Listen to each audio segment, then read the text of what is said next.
প্রশ্ন পাঠিয়েছেন নবকুমার মন্ডল মুর্শিদাবাদ থেকে। মহারাজ দণ্ডবত প্রণাম জানাই আপনার শ্রীচরণে। আমার প্রশ্ন, দেবতাদের আয়ু কতদিন না কত বছর সেটা বলুন। আমাদের আয়ু যেরকম 100 বছর, দেবতাদের আয়ু 100 বছর, কিন্তু তাদের আয়ুর হিসাব একটু আলাদা ভাবে হয়। আমাদের এখানকার 6 মাস, আমাদের যেরকম 24 ঘন্টা একদিন, 15 দিনে এক পক্ষ, 30 দিনে 1 মাস, 12 মাসে 1 বছর, 30 দিনে 1 মাস হয়, আর 6 মাসে দেবতাদের 12 ঘন্টা হয়, আর 1 বছর হলে দেবতাদের 1 দিন পূর্ণ দিন হয়। তাই আমাদের বলা হয় 6 মাস দক্ষিণায়ন, 6 মাস উত্তরায়ণ। উত্তরায়ণ মানে স্বর্গলোকের গেট খোলা থাকে, মানে দিন, আর দক্ষিণায়ন মানে রাত্রি, স্বর্গলোকের রাত্রি। এই হিসাব করে দেবতারও 100 বছর পড়ছে, ব্রহ্মারও আয়ু 100 বছর, গীতাতে হিসাব দেওয়া হয়েছে। পরের প্রশ্ন, সুদীপ বেরা,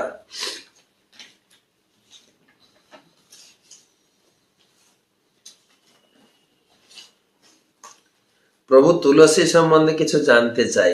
কেমন তুলসী পাতা তুলবো, কেমন জল দান করব, ভগবানকে কেমন অর্পণ করব, আরো অনেক কিছু। খুব সুন্দর।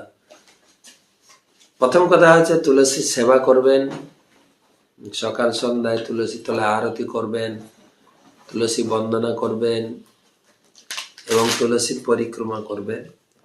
তুলসী পাতা যেরকম গাছের পাতা তোলা হয়, নখ লাগাবেন না, পাতা তুলবেন সাবধানে, বা মঞ্জরি তুলবেন, ভগবানের চরণে অর্পণ করবেন, ভোগে অর্পণ করবেন।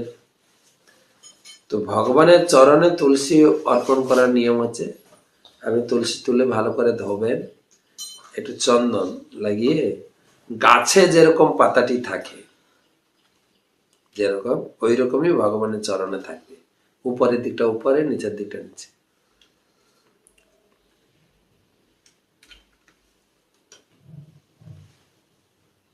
কখনো কখনো মঞ্জরি গুলো কাটার জন্য নতুন কাঁচি বা ব্লেডও ব্যবহার করবেন।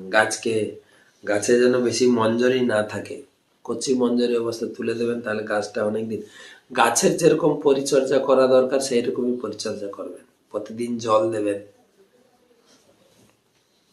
কখনো কখনো গাছের তলায় আবার সার ঔষধও দিতে হয়, যাতে পোকা না লাগে, গাছটা যাতে বর্ধিত হয়। এমন নয় যে তুলসী দেবী ভগবানের দাসী, তার তলায় ও অন্ন দেব, অমনি অন্ন খাবেন, এরকম না। কিন্তু গাছের পরিচর্যার জন্য যা দরকার তাই দেবেন।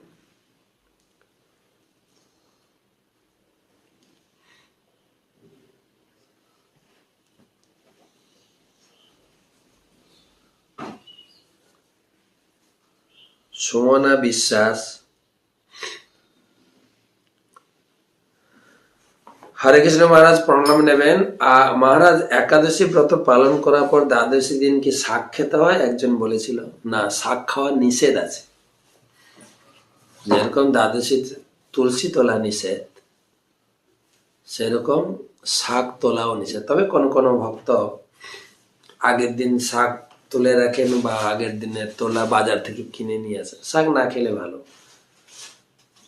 একাদশীর দিন উপবাস থাকে, তো শাক জাতীয় কিছু না খেয়ে একটু হালকা সবজি সিদ্ধ জাতীয় খেলে ভালো। শাক নিষেধ আছে, শাক বিধি নেই। হ্যাঁ, যেরকম তুলসী তোলা নিষেধ, কিন্তু আগের দিন তুলসী তুলে রেখে ভগবানের সবাই ইউজ করেন। কোন কোন ভক্ত আগের দিন তুলে রাখেন শাক।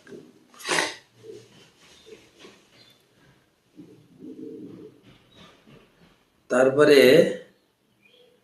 সিদ্ধা বিশ্বাস প্রশ্ন করেছেন, মহারাজ প্রণাম নেবেন।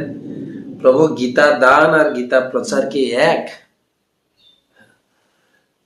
এক হতে পারে, কিন্তু মূল কথা হচ্ছে আপনার সামর্থ্য থাকলে গীতা দান করবেন, দান তো করতেই হয়, অবশ্যই দান করবেন।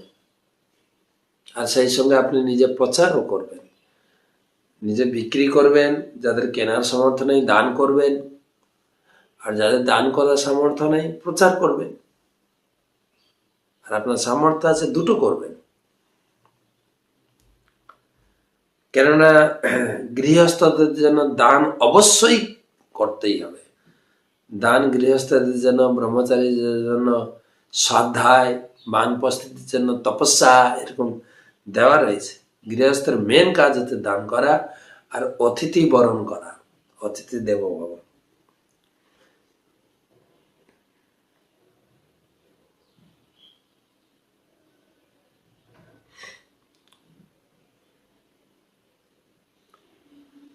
অমিত কুমার, উত্তর 24 পরগনা থেকে, পৃথিবী প্রলয়ের পর কি সদা শিব কি ভগবানের সাথে লীন হয়ে যান? না, ভগবান তো লীন কেন হবেন, তিনি থাকেন। লাস্ট প্রশ্ন, দেবস্মিতা,